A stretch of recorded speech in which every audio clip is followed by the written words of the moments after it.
Mes chers concitoyens, chers amis des médias, mesdames et messieurs, à l'instar de plusieurs pays dans le monde, notre pays fait face à la propagation de la maladie à coronavirus Covid-19, qui constitue un défi de santé publique à l'échelle de la planète. Aujourd'hui, cette pandémie touche environ 200 pays dans le monde, avec plus de 700 000 cas confirmés, 35 millions de décès et plus de 150 000 qui ont été guéris. Dans notre pays, nous enregistrons 168 cas confirmés, un décès et 6 patients guéris à la date du 30 mars 2020. Le président de la République, Son Excellence M. Alassane Ouattara, dans son message à la Nation le 23 mars 2020, a annoncé d'importantes mesures qui visaient à renforcer celles déjà prises par le Conseil national de sécurité le 16 mars 2020 dans le cadre de la lutte contre la pandémie à coronavirus. Dans ce cadre, l'état d'urgence, le couvre-feu et l'interdiction des voyages de personnes entre le Grand Abidjan et l'intérieur du pays s'imposaient pour endiguer la propagation de l'épidémie dans notre pays. À cette occasion, un plan de riposte sanitaire d'un montant de 95 880 millions de francs CFA a été arrêté par le président de la République qui vise à briser la chaîne de transmission de la maladie, à garantir la meilleure prise en charge des malades, à isoler et à suivre les personnes ayant été en contact avec ces malades et à poursuivre les efforts pour maintenir les populations à l'abri de la contamination. Le gouvernement s'attelle à la mise en œuvre rapide de ce plan pour lequel il a déjà mis en place un fonds de 25 milliards de francs CFA. Les discussions sont en cours avec les partenaires techniques et financiers pour mobiliser donc des ressources complémentaires. L'état d'avancement de la mise en œuvre du plan de riposte sanitaire fait apparaître la situation suivante. La capacité de prélèvement des cas suspects et d'analyse a été renforcée. L'extension des sites de prise en charge des cas positifs est en cours, tant à Abidjan qu'à l'intérieur du pays. L'ensemble des commandes urgentes de matériel de protection a été passé. Le renforcement du système de soins est en cours. Les stocks de médicaments sont disponibles pour faire face aux besoins. Lors de son adresse à la nation, le président de la République a également instruit le gouvernement de faire une évaluation de l'impact économique et financier de la pandémie et de lui proposer un plan de soutien aux populations et au secteur privé. Mesdames et messieurs, l'impact de la crise sanitaire liée au Covid-19 est déjà perceptible sur l'économie nationale qui connaît une baisse d'activité. De nombreux secteurs clés de notre économie sont touchés, notamment les exportations, en particulier agricoles, les importations, le BTP, le tourisme, le commerce, l'hôtellerie, la restauration et le transport. Notre croissance économique, estimée à 7,2% pour l'année 2020, serait réduite de moitié, est estimée aujourd'hui à 3,6% dans l'hypothèse d'une maîtrise de la pandémie à fin juin 2020. L'Afrique, quant à elle, connaîtrait une réduction de sa croissance au niveau du continent de 3,2% à 1,8%. Et au niveau mondial, il est projeté une récession. Par conséquent, les populations sont durement frappées au plan socio-économique par cette pandémie. Le gouvernement est conscient que notre pays vit une période particulièrement difficile. La crise est à la fois sanitaire, sociale et économique. Ainsi, en complément au plan de riposte sanitaire, le gouvernement a engagé des consultations avec l'ensemble du secteur privé. les différentes organisations professionnelles. Entre le 24 et le 30 mars 2020, j'ai pu organiser, par téléphone ou visioconférence, plusieurs séances de travail avec mon cabinet et le ministère de l'Économie et des Finances. Ces consultations ont permis d'élaborer un plan de soutien économique, social et humanitaire évalué à 1 700 milliards de francs CFA, soit environ 5% de notre PIB. Ce plan permettra d'atténuer l'impact de la pandémie sur les populations et les acteurs économiques des secteurs formels et informels. Il permettra également de préparer une reprise rapide des activités à la fin de la pandémie. Le plan se décline en 3 principaux axes, à savoir les mesures de soutien aux entreprises, les mesures d'appui à l'économie et les mesures sociales en faveur des populations. Au titre des mesures de soutien aux entreprises, à court terme, elles visent à maintenir l'activité économique, à soulager leur trésorerie et à préserver l'emploi. À cet égard, le gouvernement prendra les dispositions ci-après. Suspendre les contrôles fiscaux pour une période de 3 mois. Reporter de 3 mois le paiement des taxes forfaitaires pour les petits commerçants et artisans, notamment les maquis, les restaurants, les boîtes de nuit, les bars, les cinémas et les lieux de spectacle. Différer pour une période de 3 mois le paiement des impôts, taxes et versements assimilés dus à l'État, ainsi que des charges sociales du fait des difficultés de trésorerie des entreprises.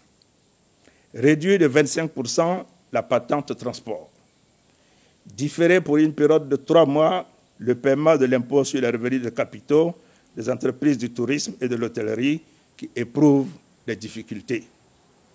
Exonérer les droits et taxes de port sur les équipements de santé, matériels et autres intrants sanitaires entrant dans le cadre de la lutte contre le Covid-19. Annuler les pénalités de retard dans le cadre de l'exécution des marchés et commandes publiques avec l'État et ses démembrements durant la période de crise. Rembourser les crédits de TVA sous un délai de 2 semaines grâce à un allègement des contrôles a priori et le renforcement des contrôles a posteriori.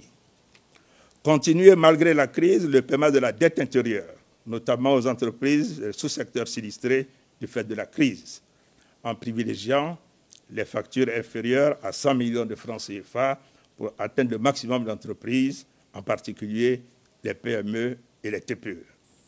Réaménager en liaison avec les ports autonomes d'Abidjan et de San Pedro le paiement des frais de magasinage durant la période de la pandémie pour surseoir aux pénalités et suspendre la facturation des surestaries, c'est-à-dire les indemnités dues en cas de dépassement des délais de présence des navires. Au titre des mesures de préservation de l'outil de production et de l'emploi, les mesures retenues concernent la mise en place d'un fonds de soutien au secteur privé pour un montant de 250 milliards de francs CFA, prenant en compte le renforcement du soutien aux PME pour au moins 100 milliards de francs CFA, et la mise en place de fonds de garantie afin d'avoir un effet de levier sur l'accès au crédit. La mise en place d'un fonds spécifique d'appui aux entreprises du secteur informel touchées par la crise pour un montant de 100 milliards de francs CFA. Cette mesure sera pérennisée après la crise avec une fiscalité simple et des modalités novatrices de financement. Le soutien des principales filières de l'économie nationale, notamment l'anacarde, le coton, l'EVA, le palmier à huile, le cacao et le café, pour un montant de 250 milliards de francs CFA. Le soutien à la production vivrière, maraîchère et fruitière, avec un montant de 50 milliards de francs CFA. La poursuite du dialogue avec les principaux acteurs économiques, notamment les filières agricoles, les coopératives, ainsi que les populations, afin d'améliorer le plus rapidement la reprise économique dans les meilleures conditions de succès. Au titre des mesures sociales, le gouvernement entend décaler pour l'ensemble des abonnés les dates limites de paiement des factures d'électricité et d'eau d'avril à juillet 2020 et de mai à août 2020. À cet effet, des facilités de paiement seront proposées pour soulager les populations. Prendre en charge les factures d'électricité et d'eau devrait être payées en avril et mai 2020 des couches défavorisées, c'est-à-dire des ménages abonnés au tarif social d'électricité et des ménages facturés uniquement dans la tranche sociale pour l'eau. Cela concerne plus d'1 million de ménages, soit environ 6 millions de nos concitoyens. Instaurer un fonds de solidarité pour un montant de 170 milliards de francs CFA en vue de financer les populations les plus vulnérables dans le cadre du soutien humanitaire d'urgence à travers notamment l'élargissement du champ des filets sociaux. Renforcer le contrôle des produits de grande consommation et appliquer des sanctions aux contrevenants. Inciter les propriétaires de logements à faire preuve de souplesse et à discuter avec leurs locataires. Assurer une éducation à distance en commençant par les classes d'examen, le CM2, 3e et la terminale, par le biais de la télévision. Mesdames et messieurs, le gouvernement est engagé à mettre en œuvre de manière diligente et efficace la riposte sanitaire pour freiner l'impact négatif sur l'activité économique et favoriser les conditions d'une reprise rapide de l'activité. C'est pourquoi je voudrais, à la suite de son Excellence, Monsieur le Président de la République, lancer un appel au civisme, à la discipline et au strict respect des mesures prises par le gouvernement. J'exhorte à nouveau chacune et chacun de nos concitoyens à mettre en application les mesures de prévention et à adopter les gestes simples qui aideront à réduire la propagation du coronavirus dans notre pays. Il s'agit du lavage régulier des mains avec de l'eau et du savon ou l'utilisation d'une solution hydroalcoolique. De tousser ou d'éternuer dans le creux du coude ou dans un mouchoir à usage unique et le jeter immédiatement dans une poubelle. De saluer sans se serrer la main, éviter les accolades et les embrassades. D'observer une distance d'au moins 1 mètre entre les personnes. D'éviter les rassemblements et les déplacements non indispensables. J'appelle au renforcement de la solidarité nationale et internationale pour accompagner le gouvernement dans la mise en œuvre des plans de riposte sanitaire et de soutien économique adoptés. C'est le lieu de remercier, encore une fois, tous nos partenaires au développement pour leur contribution financière, ainsi que les acteurs du secteur privé et les personnes physiques et morales qui ont fait parler leur cœur. Je souhaite que beaucoup d'autres leur emboîtent le pas, car les besoins sont nombreux et urgents. Je voudrais rendre un hommage au personnel de santé, aux forces de défense et de sécurité, et à tous les agents publics engagés dans la lutte contre cette pandémie. Aussi, le président de la République a décidé de l'octroi d'une prime exceptionnelle à tous ces agents sur la période de durée de la crise en guise de reconnaissance de leurs efforts.